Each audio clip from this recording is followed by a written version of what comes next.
तो अभी तक हमने 4 टाइप्स ऑफ रिएक्शन देख ली। कौन कौन सी reaction?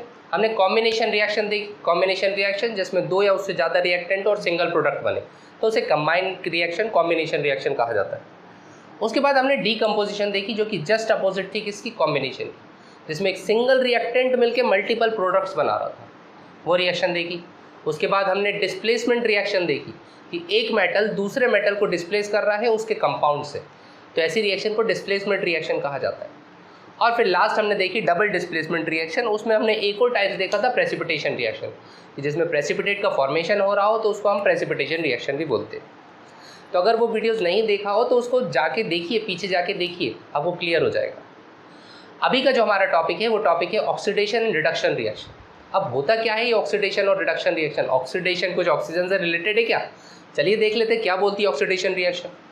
The process in which oxygen is added, ऐसी प्रोसेस जिसमें ऑक्सीजन ऐड हो रहा हो, अरे हाँ ये तो ऑक्सीजन से कुछ कुछ रिलेट कर रहा है, और हाइड्रोजन इज रिमूव्ड, तो ऐसी रिएक्शन ऐसा प्रोसेस जिसमें या तो ऑक्सीजन ऐड हो रहा हो या फिर हाइड्रोजन रिमूव हो रहा हो, ऑक्सीजन ऐड हो रहा हो या फिर हाइड्रोजन रिमूव हो रहा हो, ऐसी रिएक्शन को ऑक्सीडेशन रिएक्शन कहते हैं। इसका जस्ट अपोजिट होता है रिडक्शन रिएक्शन। पहले हम ऑक्सीडेशन का कोई एक एग्जांपल देख लेते हैं, उससे फिर और क्लियर होगा। जैसे फॉर एग्जांपल अगर ये Cu कॉपर को अगर बर्न किया जाता है इन द प्रेजेंस ऑफ ऑक्सीजन, तो एक ब्लैक कलर का कंपाउंड फॉर्म करके देता है जिसका नाम होता है कॉपर ऑक्साइड। और इसका जो कलर होता है ये ब्लैक कलर होता है, ये ब्लैक कलर का कंपाउंड फॉर्म कर देता है। और कॉपर का जो कलर होता है ये ब्राउन कलर होता है, शाइनिंग ब्राउन। मेटल शाइनिंग होता है तो इसका brown colour, shining brown colour. तो अब इसमें हो क्या रहा है ऑक्सीडेशन? हम इस रिएक्शन को ऑक्सीडेशन बोल क्यों रहे हैं? क्योंकि अगर आप कॉपर के साथ देखें तो कॉपर यहाँ पे अकेला है, कुछ भी नहीं है उसके साथ, लेकिन प्रोडक्ट में कॉपर के साथ ऑक्सीजन आ गया, एक तरीके से कॉपर के साथ ऑक्सीजन ऐड हो गया, और ऑक्सीजन ऐड हो गया, तो ऐसी रिएक्शन जिसमें ऑक्सीजन ऐड हो जाता है, ऐसी रिएक्शन को बोला जाता है क्या? Oxidation reaction. Those reaction in which oxygen is added, या फिर किसी चीज़ में से हाइड्रोजन रिमूव हो रहा हो, तो ऐसी रिएक्शन को ऑक्सीडेशन रिएक्शन कहा जाता है। और एक एग्जांपल लें, जैसे zinc Zn oxide, zinc oxide, इसको जब रिड्यूस किया जाता है इन द प्रेजेंस ऑफ कार्बन, तो ये रिड्यूस हो जाता है Zn और कार्बन मोनोऑक्साइड का फॉर्मेशन हो जाता है CO। तो इसमें क्या ऑक्सीडेशन हुआ? कार्बन को अगर देखा जाए तो कार्बन यहाँ पे अकेला है, लेकिन प्रोडक्ट में कार्बन ऑक्सीजन ऐड हो गया, कार्बन के साथ ऑक्सीजन ऐड हो गया है, तो ऐसी रिएक्शन जिसमें ऑक्सीजन का एडिशन हो रहा है, ऐसी रिएक्शन को हम ऑक्सीडेशन रिएक्शन कहते हैं। Those type of reaction is called oxidation reaction. इसका जस्ट अपोजिट होता है reduction. The process in which hydrogen is added, मतलब जस्ट अपोजिट हो रहा है, वहाँ पे हाइड्रोजन रिमूव हो रहा था, यहाँ पे हाइड्रोजन ऐड हो रहा है, और ऑक्सीजन इज रिमूव्ड, और वहाँ पे ऑक्सीजन ऐड हो रहा था। ऑक्सीडेशन में ऑक्सीजन ऐड होता है, रिडक्शन में ऑक्सीजन रिमूव होता है और हाइड्रोजन ऐड होता है, या तो हाइड्रोजन ऐड होगा या फिर ऑक्सीजन रिमूव होगा, तो ऐसी रिएक्शन को रिडक्शन रिएक्शन कहा जाएगा। जैसे अगर इसी चीज़ को हीट किया जाए, एक डीकम्पोजिशन रिएक्शन जिसको हम लिखें कि ब्लैक कलर का कॉपर ऑक्साइड, क्यूप्रस ऑक्साइड, इसको जब हीट किया जाता है तो ये कॉपर ब्राउन कलर का एलिमेंट और साथ में ऑक्सीजन गैस बाहर निकल जाती है, ये रिएक्शन देता है। अब इसमें क्या हुआ? ऑक्सीजन कॉपर के साथ था रिएक्टेंट में, लेकिन प्रोडक्ट में वो रिमूव हो गया, ऑक्सीजन का रिमूवल, तो ऐसी रिएक्शन को फिर क्या कहा जाता है? ऐसी रिएक्शन को ऑक्सीडेशन रिएक्शन कहा जाता है, जिसमें ऑक्सीजन का रिमूव हो जाए, रिडक्शन रिएक्शन कहा जाता है जिसमें ऑक्सीजन का रिमूव हो जाए या फिर हाइड्रोजन ऐड हो जाए। तो ये कुछ एक टाइप्स होते हैं ऑक्सीडेशन और रिडक्शन। आप क्लियर हो गया होगा कि ऑक्सीजन का ऐड होना ऑक्सीडेशन, ऑक्सीडेशन नाम से भी समझ आ रहा होगा, ऑक्सीडेशन तो ऑक्सीजन का ऐड होना, तो ऑक्सीजन का ऐड होना इज कॉल्ड ऑक्सीडेशन रिएक्शन। और हाइड्रोजन को जस्ट अपोजिट ले लीजिए, अगर ऑक्सीजन ऐड हो रहा है तो हाइड्रोजन क्या होगा? रिमूव होगा। और रिडक्शन में क्या होगा? अगर क्योंकि ऑक्सीडेशन में ऑक्सीजन ऐड हो रहा है तो रिडक्शन में क्या होना चाहिए? रिडक्शन में रिमूव होना चाहिए। तो ऑक्सीजन का रिमूव होना रिडक्शन रिएक्शन में रिडक्शन रिएक्शन कही जाएगी, और हाइड्रोजन का जस्ट अपोजिट इसकी चीज़ हाइड्रोजन को ऐड होना इज कॉल्ड रिडक्शन रिएक्शन। तो ये कुछ एक रिएक्शंस होती हैं, ये कलर याद रखिएगा, इन कलर्स पे से क्वेश्चंस बन जाते हैं। और एक और चीज़ हम देखते हैं, हमने एक टाइप ऑफ रिएक्शन देखी ऑक्सीडेशन एंड रिडक्शन। ऑक्सीडेशन वो जिसमें ऑक्सीजन का ऐड हो या फिर हाइड्रोजन का रिमूव हो, रिडक्शन वो जिसमें ऑक्सीजन का रिमूवल हो या फिर हाइड्रोजन का एडिशन हो। पर अगर देखा जाए तो कोई भी रिएक्शन अकेली नहीं होती, मोस्ट ऑफ द रिएक्शंस ओकर इन बोथ द फॉर्म, मतलब उस रिएक्शन में ऑक्सीडेशन भी हो रहा होता है और रिडक्शन भी हो रहा होता है, ऑक्सीडेशन भी हो रहा है और साथ में रिडक्शन भी हो रहा है साइमल्टेनियसली।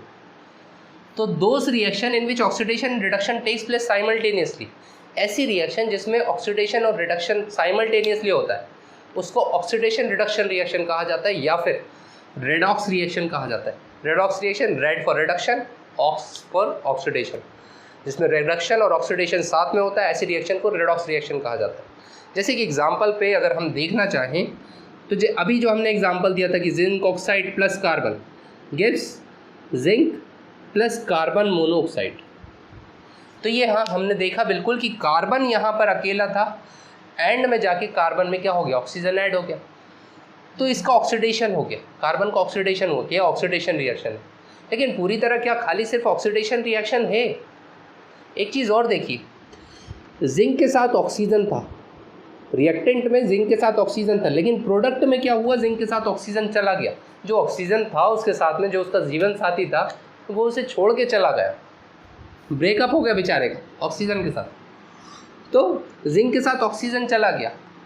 अब जिंक का क्या हुआ, जिसमें ऑक्सीजन रिमूव होता है उसको हम क्या बोलते हैं, ऐसी रिएक्शन को हम रिडक्शन रिएक्शन बोलते हैं।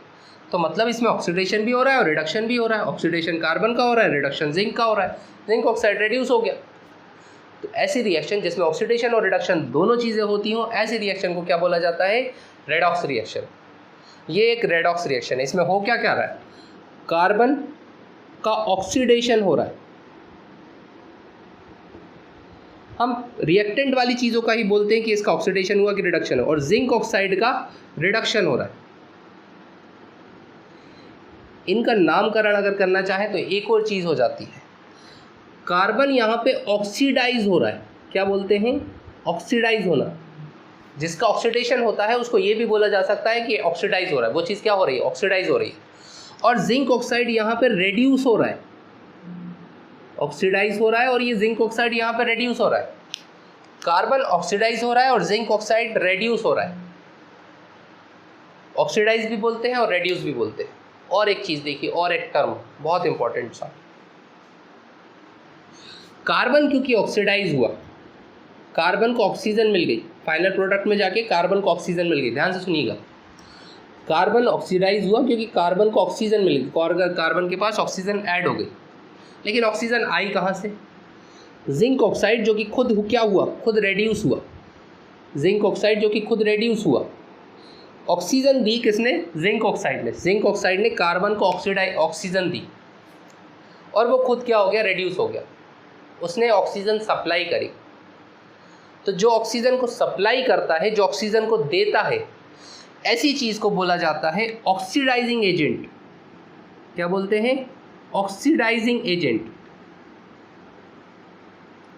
ऐसी चीज़ को बोलते हैं ऑक्सीडाइजिंग एजेंट, या फिर एक और नाम से बोलते हैं ऑक्सीडेंट। ऑक्सीडेंट, ऑक्सीडाइजिंग एजेंट बोल दीजिए या फिर ऑक्सीडेंट बोल दीजिए। जो ऑक्सीजन सप्लाई कर रहा है उसको ऑक्सीडाइजिंग एजेंट, क्योंकि वो ऑक्सीजन दे रहा है, ऑक्सीडाइज कर रहा है सामने वाले को। जिंक ऑक्साइड खुद रेड्यूस हुआ लेकिन सामने वाले को उसने क्या कर दिया, सामने वाले को उसने ऑक्सीडाइज कर दिया, तो वो ऑक्सीडाइजिंग एजेंट हो गया, ऑक्सीडाइजिंग एजेंट।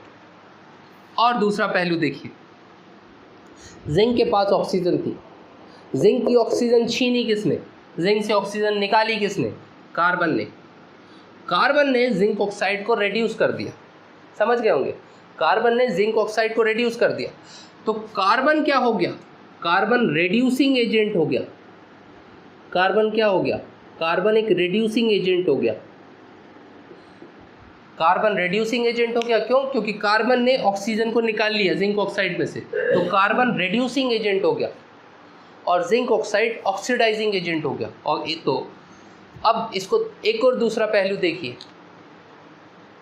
जो ऑक्सीडाइजिंग एजेंट होता है वो सामने वाले को ऑक्सीडाइज करता ही करता है, लेकिन उसका खुद का रिडक्शन हो जाता है। जो ऑक्सीडाइजिंग एजेंट होता है, oxidising agent is which one, zinc oxide, इसने सामने वाले कार्बन को ऑक्सीडाइज करा, लेकिन जिंक ऑक्साइड का खुद का रिडक्शन हो गया, खुद का रिडक्शन। तो ऑक्सीडाइजिंग एजेंट क्या होता है, सामने वाले को तो ऑक्सीडाइज कर देता है पर खुद रिड्यूस हो जाता है, मतलब उसका रिडक्शन होता है। और रेड्यूसिंग एजेंट जो कि सामने वाले को क्या कर देता है, सामने वाले को रिड्यूस कर देता है, उसका खुद का ऑक्सीडेशन हो जाता है। तो रेड्यूसिंग एजेंट वो हो जाता है जिसका ऑक्सीडेशन हुआ, और ऑक्सीडाइजिंग एजेंट वो हो जाता है जिसका रिडक्शन हुआ। समझ आया? कन्फ्यूज तो नहीं हुए? एक बार फिर से देख लेते हैं। जिंक ऑक्साइड ने कार्बन को ऑक्सीजन दिया, तो जिंक ऑक्साइड क्या हो गया? जिंक ऑक्साइड रेड्यूस हो गया। जिंक ऑक्साइड खुद तो रेड्यूस हो गया, लेकिन सामने वाले कार्बन को उसने ऑक्सीडाइज कर दिया। तो जिंक ऑक्साइड का रिडक्शन हो रहा है, पर सामने वाले को क्योंकि वो ऑक्सीजन प्रोवाइड कर रहा है तो वो क्या हो गया? Oxidising agent. ये ऑक्सीडाइजिंग एजेंट और रिडक्शन दोनों को अपोजिट लेकर चलिए। अगर ये याद रहा है कि इसका रिडक्शन हो रहा है तो वो क्या हो गया? ऑक्सीडाइजिंग एजेंट, और जिसका ऑक्सीडेशन हो रहा है वो क्या हो जाएगा? Reducing agent. तो इस तरीके से हम कुछ एक टर्म का यूज़ करते हैं। रेडॉक्स रिएक्शन, आई होप आपको क्लियर होगा क्या हो गया होगा कि रेडॉक्स रिएक्शन होती क्या है। ऐसी रिएक्शन जिसमें ऑक्सीडेशन और रिडक्शन दोनों साथ में होता है, ऐसा रेडॉक्स रिएक्शन कहा जाता है। ऑक्सीडाइजिंग एजेंट, ऑक्सीडेंट वगैरह, रिड्यूसिंग एजेंट, रिडक्शन, रिड्यूस जो कौन हो रहा है, ये सारी चीज़ें हमने जान ली। अब देखते हैं हम दूसरे टाइप्स ऑफ रिएक्शन। अब on the basis of heat given और हीट टेकन आउट, इस बेसिस पर हमारे पास दो रिएक्शन होती है। एक रिएक्शन होती है एक्सोथर्मिक रिएक्शन और दूसरी होती है endothermic reaction. Exothermic and endothermic. तो सबसे पहले हम एक्सोथर्मिक देखें। एक्सोथर्मिक, इसको ऐसे याद रखिएगा, एक्सो एग्जिट, इसमें कुछ एग्जिट हो रहा है। एक्सो मतलब एग्जिट, कुछ बाहर निकल रहा है, तो कोई चीज़ बाहर निकल रही है। और थर्मिक का मतलब थर्मल, थर्मल का मतलब क्या हो गया? हीट का। तो ऐसी रिएक्शन जिसमें से हीट एवॉल्व होती हो, बाहर निकलती हो, मतलब रिएक्शन कुछ हुई और उसमें से हीट गिवन आउट हो रही है, हीट बाहर निकल रही है या एनर्जी बाहर निकल रही है, तो ऐसी रिएक्शन को एक्सोथर्मिक रिएक्शन कहा जाता है। The reaction in which heat is release along with the formation of product, जिसमें हीट रिलीज होती है along with the formation of product, ऐसी रिएक्शन को एक्सोथर्मिक रिएक्शन कहा जाता है। जैसे कि फॉर एग्जांपल, अगर मैं बर्न करूँ नेचुरल गैस को, व्हाट इज़ नेचुरल गैस? गॉसनी गैस, मीथेन। मीथेन को जब बर्न किया जाता है, बर्न करना मतलब ऑक्सीजन के प्रेजेंस में रिएक्ट करना, तो ये हो जाता है, इसमें कार्बन डाइऑक्साइड गैस बाहर निकलती है, प्लस वाटर बाहर निकलता है H2O, और साथ में कुछ अमाउंट ऑफ हीट निकलती है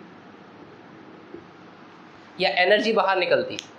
तो ऐसी रिएक्शन जिसमें प्रोडक्ट के फॉर्मेशन के साथ हीट रिलीज हो रही हो, बाहर निकल रही हो, आप दे नहीं रहे हैं, हीट बाहर निकल रही है, तो ऐसी रिएक्शन को एक्सोथर्मिक रिएक्शन। कोई एग्जाम्पल दे सकते हैं एक्सोथर्मिक रिएक्शन का? क्या होना चाहिए एग्जाम्पल? एक्सोथर्मिक रिएक्शन का एग्जाम्पल क्या होना चाहिए? कभी चूने में पानी डाल के देखा है? हमने पिछले लेक्चर में भी बात की हुई है, चूने में पानी डाला है। जब आप चूना, कैल्शियम ऑक्साइड, उसमें जब पानी डालते हैं तो उसके बाद क्या होता है? वो गर्म हो जाता है, उसमें से धुआं बाहर निकलने लगता है। मतलब आप भले चाहे ठंडा पानी उसके अंदर डाल रहे हैं, लेकिन उसमें से फिर भी धुआं बाहर निकल रहा है। तो उसमें हो क्या रहा है? उसमें ये हो रहा है कि क्या निकल रहा है? उसमें से आपके हीट बाहर निकल रही है, हीट रिलीज़ हो रही है। तो आपने हीट दी नहीं, गर्म नहीं करा, हीट अपने आप बाहर निकली जब आपने दो चीज़ों को मिक्स करा। तो ऐसी रिएक्शन जिसमें से हीट रिलीज़ होती है, बाहर निकलती है, ऐसी रिएक्शन को एक्सोथर्मिक रिएक्शन कहा जाता है। तभी तो ये नेचुरल गैस, ये पेट्रोलियम जो प्रोडक्ट्स होते हैं वो क्या होते हैं? क्योंकि एनर्जी रिलीज़ होती है उनको बर्न करने से, इसी वजह से मोटर्स वगैरह, गाड़ी वगैरह चल पाती है, चीज़ें चल पाती है। पेट्रोल से हम डीजल से कितनी इंजन को रन करा देते हैं। कैसे करा देते? क्योंकि एनर्जी रिलीज़ होती है, एनर्जी बाहर निकलती है, वही एनर्जी का हम यूज़ करते हैं on burning this petroleum products, इस पेट्रोलियम प्रोडक्ट्स को बर्न करके। और एक और चीज़ है, रेस्पिरेशन सुना होगा। रेस्पिरेशन एक प्रोसेस होती है, ये होती है रेस्पिरेशन प्रोसेस। सांस लेने को रेस्पिरेशन नहीं बोलते। C6H12O6 ये होता है ग्लूकोज, ये एक रेस्पिरेशन रिएक्शन है। इसमें जब ऑक्सीजन का रिएक्शन किया जाता है तो इसमें से carbon dioxide CO2 plus H2O ये बाहर निकलता है, और साथ में हीट रिलीज होती है या एनर्जी रिलीज होती है। अब ये हीट किस तरीके से आ रही है देखा जाए। अगर इसको बैलेंस करना चाहें तो ये बैलेंस भी हो जाएगा। कार्बन 6 हैं, 6, ये 6 हो गया। हाइड्रोजन 12 हैं तो ये 6 हो गया। और ऑक्सीजन को अगर देखा जाए तो ये 6, 6 2 12, 12 और 6 18, और ये 6 हो गए, 12 बचे, तो 6 यहाँ पर आ जाए, ये 6 आ जाएगा। ओके, तो ये आ जाएगा। ये होता है ग्लूकोज। तो हमें एनर्जी मिलती कहाँ से? हमारी बॉडी को एनर्जी मिलती कहाँ से? क्या होता है? हवा सूंघने से? नहीं, सूंघने से नहीं। और कैसे एनर्जी मिलती है? द फूड वी इंटेक, हम जो फूड लेते हैं उसी से हमें एनर्जी मिलती है। अब फूड में जब होता क्या, ऐसा क्या हो जाता है कि फूड से हमें एनर्जी मिल जाती है? फूड के अंदर जनरली कार्बोहाइड्रेट्स पाए जाता है। कार्बोहाइड्रेट्स एक बहुत कॉम्प्लेक्स से कंपाउंड रहता है, बहुत ज़्यादा बड़ा टाइप का कंपाउंड रहता है। हमारे सेल्स उसको ब्रेक कर देते हैं, या वो ब्रेक होता है अंदर जाके, पेट के अंदर जाके फिर वो ब्रेक होता है। और वो कार्बोहाइड्रेट ब्रेक होने के बाद क्या बनता है, ग्लूकोज बनाता है, ग्लूकोज बन जाता है। ग्लूकोज क्या होता है, ग्लूकोज 6 कार्बन का कंपाउंड होता है, C6H12O6। ऑन द ऑक्सीजन, जब हम ऑक्सीजन इनटेक करते हैं थ्रू कैसे, हम सांस लेने के बाद जब ऑक्सीजन को इनटेक करते हैं, तो ऑक्सीजन को इनटेक करने से क्या होता है, ये ग्लूकोज और ऑक्सीजन रिएक्ट करके कार्बन डाइऑक्साइड प्लस वाटर और हीट को जनरेट करते हैं, और हीट जो है वो बाहर निकलती है, मतलब एक तरीके से हमें एनर्जी प्रोवाइड होती है, ये एनर्जी मिल जाती है। तो जब ग्लूकोज का रेस्पिरेशन, ये जो प्रोसेस होती है, this process is called respiration. और इसमें हो क्या रहा है, इसमें हमें हीट मिल रही है, या कह सकते हैं कि एनर्जी मिल रही है, तो हमें उस तरीके से एनर्जी मिल जाती है। तो एनर्जी वो हम यूज़ कर लेते हैं, और हमारी पूरी सर्वाइवल जो होता है, जो काम होता है, वो सारा हम कर लेते हैं। क्यों? क्योंकि रेस्पिरेशन प्रोसेस हो रही है, और रेस्पिरेशन प्रोसेस में हमें हीट रिलीज़ हो रही है, और हीट रिलीज़ हो रही है तो फिर हमें एनर्जी प्रोवाइड हो रही है। अब एक क्वेश्चन आता है, why respiration is considered an exothermic process. समझ आए?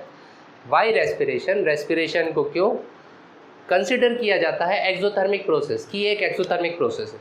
हाँ, है एक्सोथर्मिक प्रोसेस। क्यों?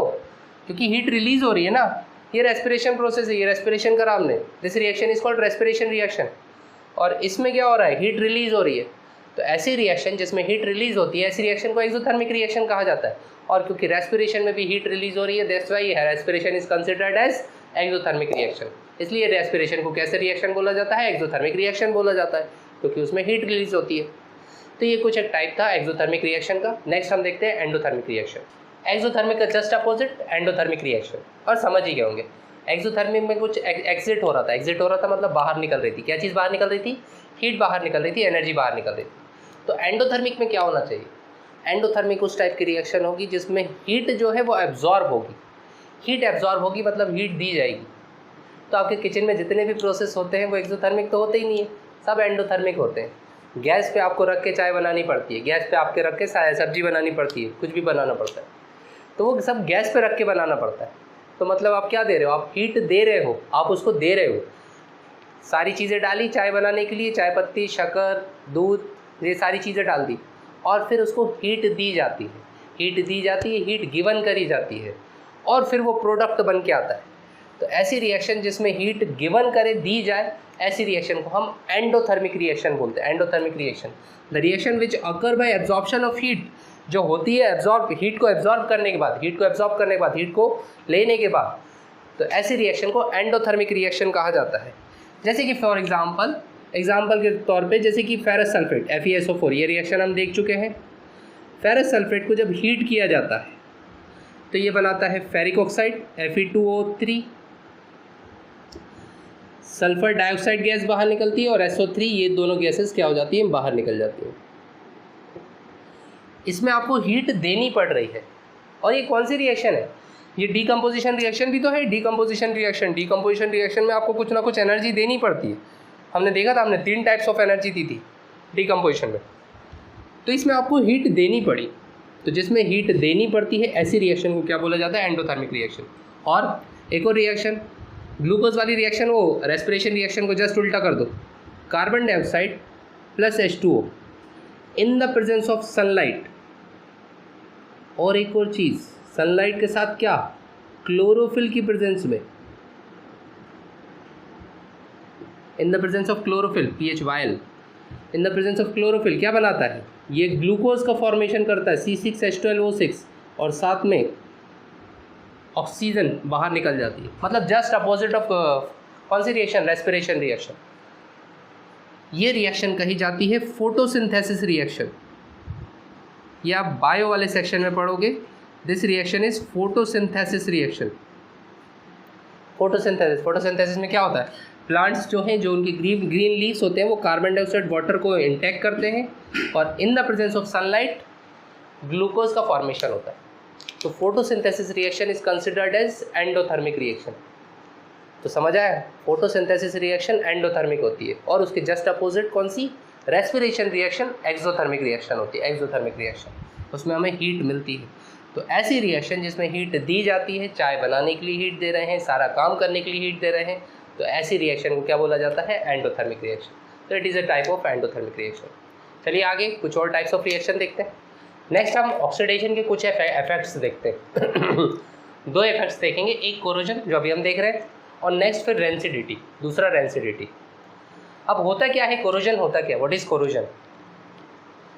लोहे में जंग लग जाती है, ये आप लोगों ने सुना होगा और शायद देखा भी होगा। लोहे में जंग लग जाती है। जंग कैसे लग जाती है? क्या दिखता कैसा, क्या हो जाता है? लोहा जनरली एकदम जब न्यू होता है, घर पे जो स्टील आता है आपका मकान बनने के लिए, जो लोहा आता है वो एकदम शाइनी होता है, शाइनिंग टाइप का होता है। लेकिन after some time it becomes brownish type का कलर, ब्राउनिश, और उसमें से झड़ने लगता है। जो उसका आयरन रहता है वो झड़ने लगता है, गिवन बाहर निकलने लगता है, वो कोरोड होने लगता है, ख़राब होने लगता है। तो ये जो चीज़ होती है जो कि लोहे को ख़राब कर रही है या आयरन को ख़राब कर रही है, ऐसी चीज़, इस प्रोसेस को बोला जाता है कोरोजन। और समझते हैं, the phenomenon due to which metals are slowly eaten away, ऐसा फिनोमिनन जिसमें मेटल्स धीरे धीरे ईटन अवे, मतलब ख़त्म होते जाते हैं, मेटल्स धीरे धीरे ख़त्म होते जाते हैं, eaten away by the reaction of air, water and chemicals. क्यों होते हैं? क्योंकि मेटल्स पे एयर, एटमॉस्फेयर की, वाटर जो टेम्परेचर में होता है, और कुछ केमिकल्स जो कि एटमॉस्फेयर में होते हैं बिकॉज ऑफ सम पॉल्यूशंस वगैरह एट्सेट्रा। तो ये तीनों चीज़ें जब रिएक्ट करती हैं इस मेटल पे, तो ये इसको धीरे धीरे खोखला बनाती जाती है, ख़राब बनाती जाती है। इसकी जो क्वालिटी है वो धीरे धीरे ख़त्म होती जाती है। तो इसकी क्वालिटी ख़त्म होती जाती है और इसमें एक अलग ही कलर आ जाता है, कलर अलग हो जाता है, इसका जो क्वालिटी होती है वो गिर जाती है। तो ये जो प्रोसेस होता है, ये जो फिनोमिनन होता है present in the atmosphere is called corrosion. इस फिनोमिनन को, इस प्रोसेस को बोला जाता है क्या? कोरोजन। सबसे अच्छा एग्जांपल रस्टिंग ऑफ आयरन, मतलब आयरन में जो जंग लगती है वही क्या होता है, कौन सा प्रोसेस है? Rusting of iron. आयरन में जो जंग लगती है ये कौन सा प्रोसेस होता है? This is corrosion. ये कोरोजन ही तो हो रहा होता है, आयरन में जो जंग लग रही है कोरोजन हो रहा है ना। और आपने देखा होगा सिल्वर जो है ये ब्लैक कलर का हो जाता है। सिल्वर का जो कलर हो जाता है after corrosion it becomes black. देखा होगा सिल्वर जो होता है वो ब्लैकिश आज होता है, ब्लैकिश हो जाता है। जो चांदी की चीज़ें होती हैं वो ब्लैकिश हो जाती है, उसमें ब्लैकपन आ जाता है, कालापन आ जाता है। स्टैच्यू ऑफ लिबर्टी का नाम सुना होगा। स्टैच्यू ऑफ लिबर्टी जो बनी हुई है वो कॉपर की बनी हुई, कॉपर की बनी हुई है। और अभी हमने पिछली रिएक्शन में देखा था, कौन सी रिएक्शन करी थी हमने करी थी ऑक्सीडेशन और रिडक्शन वाली रिएक्शन। हमने देखा था कि जो कॉपर का कलर होता है वो ब्राउन कलर होता है, शाइनी ब्राउन। सारे मेटल से शाइनी होते हैं, है ना, तो शाइनी होते तो शाइनी ब्राउन कलर रहता है उसका, किसका? कॉपर का। लेकिन बिकॉज ऑफ कोरोजन उसका जो कलर होता है वो ग्रीन कलर हो जाता है। बिकॉज ऑफ कोरोजन उसका जो कलर हो जाता है वो ग्रीन कलर हो जाता है।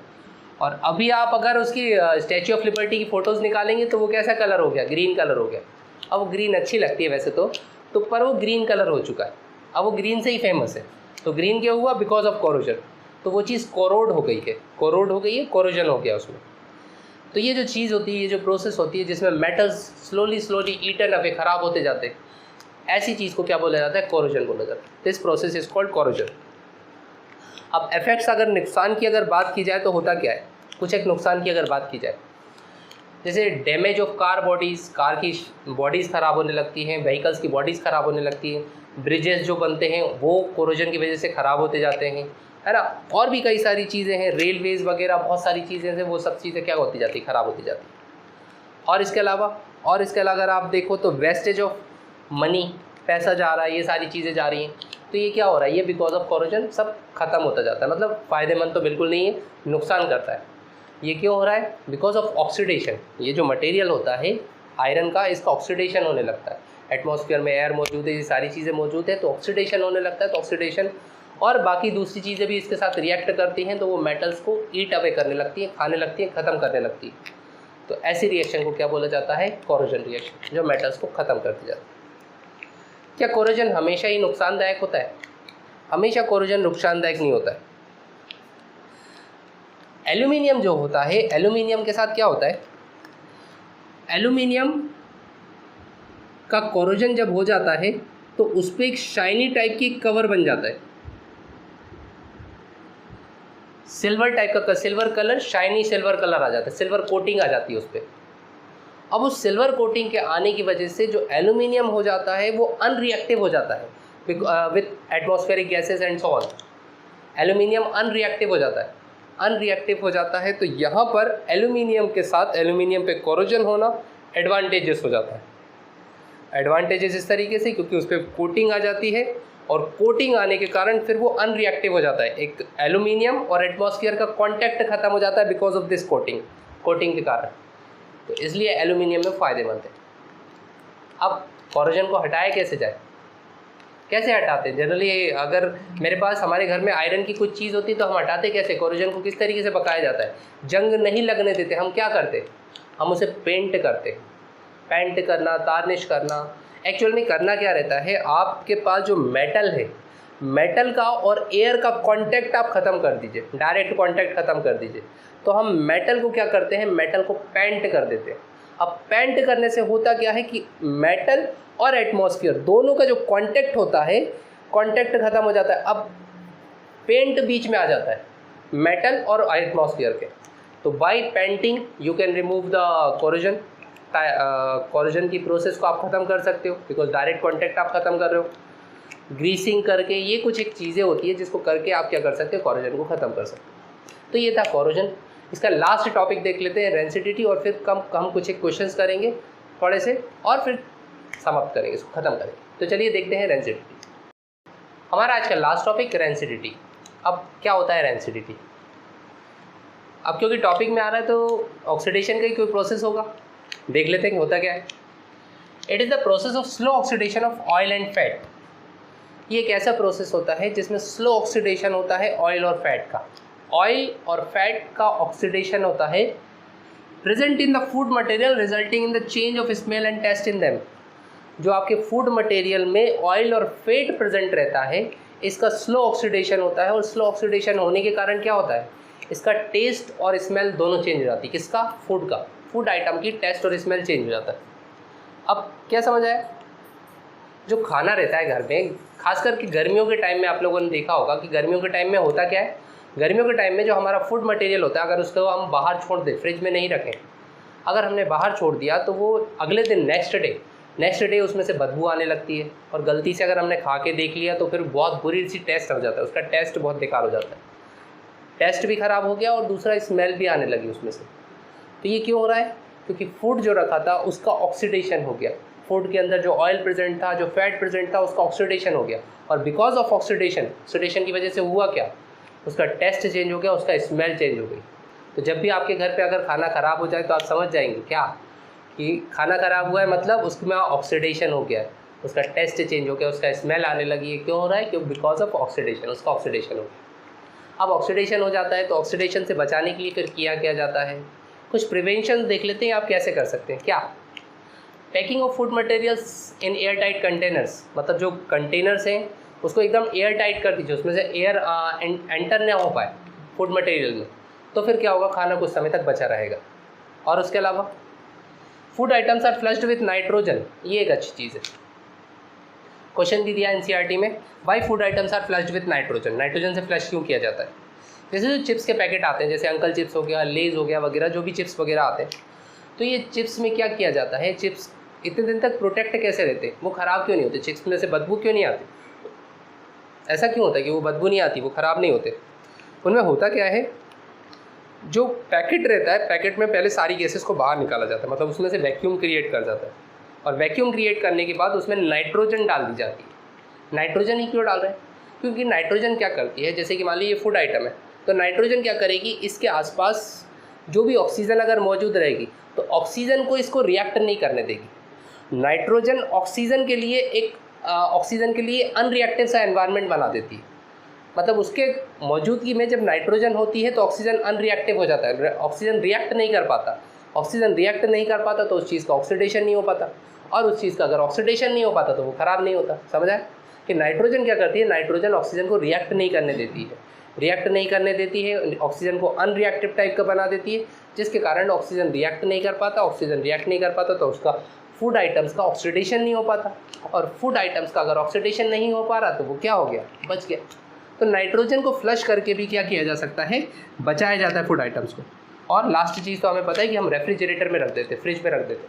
अब फ्रिज में रखे होने से होता क्या है, फ्रिज में रखे होने से ये होता है कि ऑक्सीजन उस पर रिएक्ट नहीं कर पाती, ऑक्सीजन उस टेम्परेचर में रिएक्ट नहीं कर पाती तो उस चीज़ का ऑक्सीडेशन नहीं हो पाता तो फूड आइटम्स बचा रह जाता है। तो ये हमारा रेंसिडिटी था कि रेंसिडिटी क्या होता है, ऐसा प्रोसेस जिसमें ऑक्सीजन रिएक्ट करने के बाद या ऑक्सीडेशन होने के बाद फूड मटेरियल का वो टेस्ट और स्मेल को चेंज कर दे, ऐसी चीज़ को बोला जाता है रेंसिडिटी।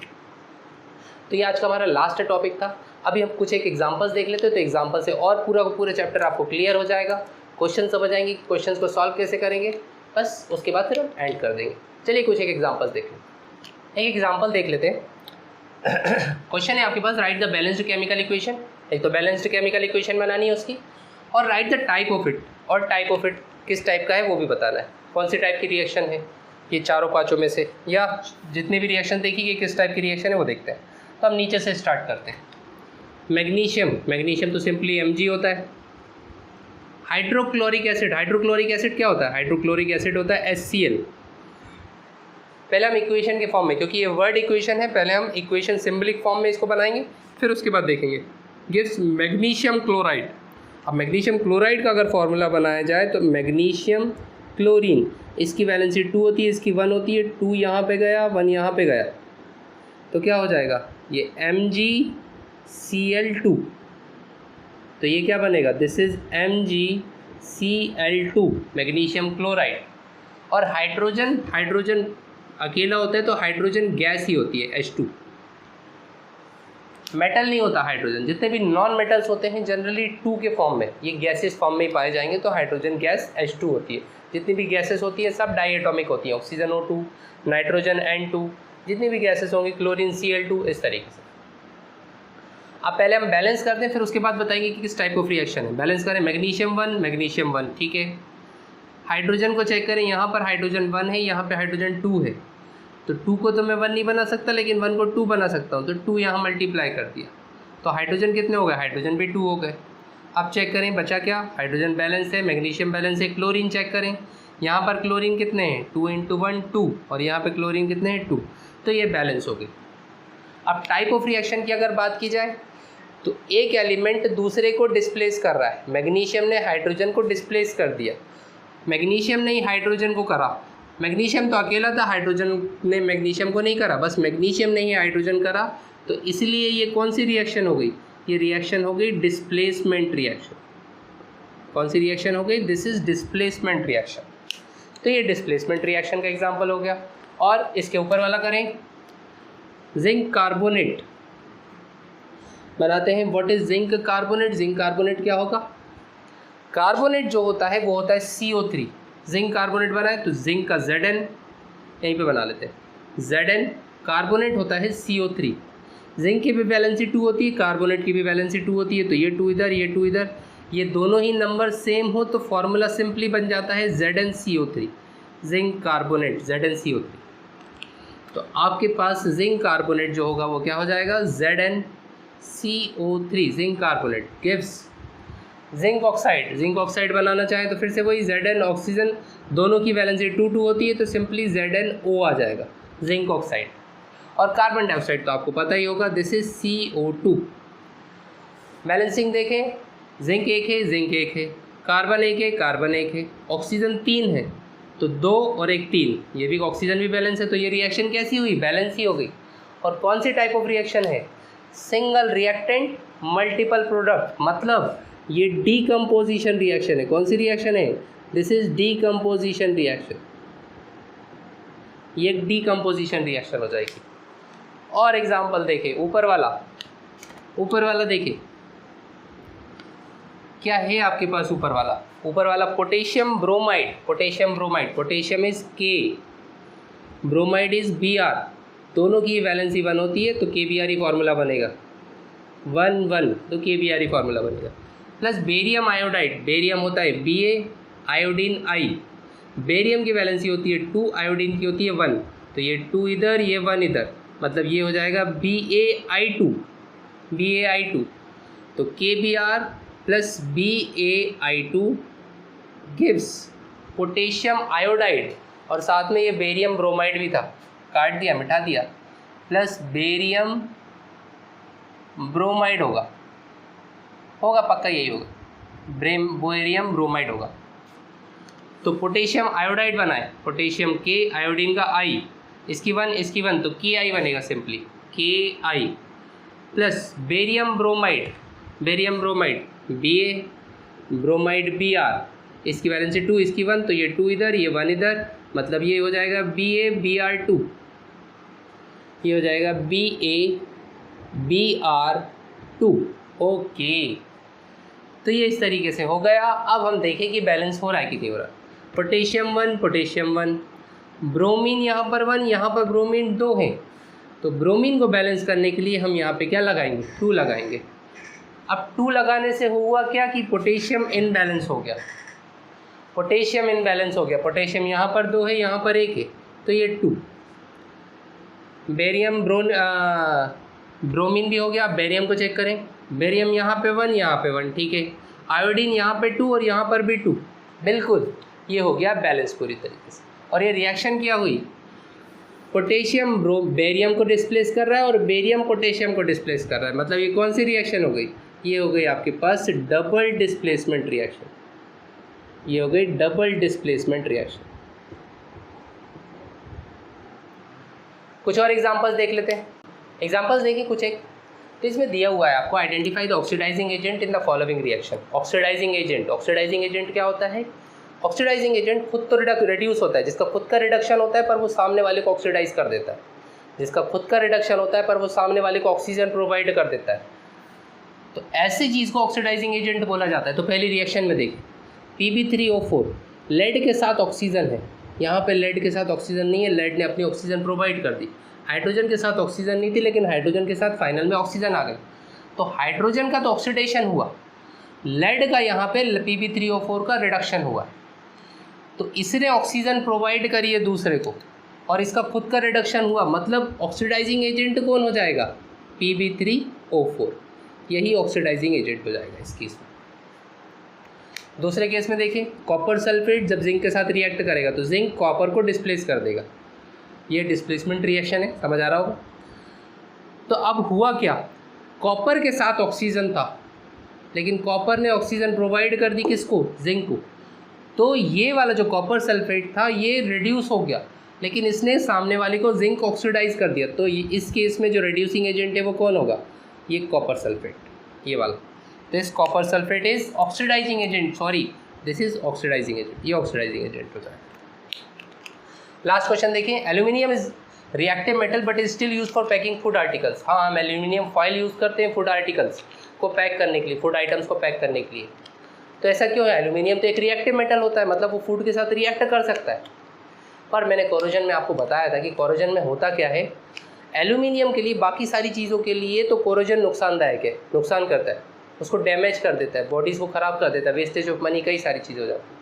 लेकिन एल्यूमिनियम के लिए कोरोजन फ़ायदेमंद होता है, क्यों, क्योंकि एल्यूमिनियम ऑक्सीजन के साथ रिएक्ट करके एल्यूमिनियम ऑक्साइड बना देता है, जिसका फॉर्मूला होता है बेटा Al2O3, एल्यूमिनियम ऑक्साइड बना देता है। और एल्यूमिनियम ऑक्साइड की कोटिंग हो जाती है, जैसे मान लीजिए ये एल्यूमिनियम है तो इस पर एल्यूमिनियम ऑक्साइड की कोटिंग हो जाएगी, पुताई जैसे हम कर देते हैं ना, वैसे पुताई हो जाती है, एल्यूमिनियम ऑक्साइड की कोटिंग हो जाती है।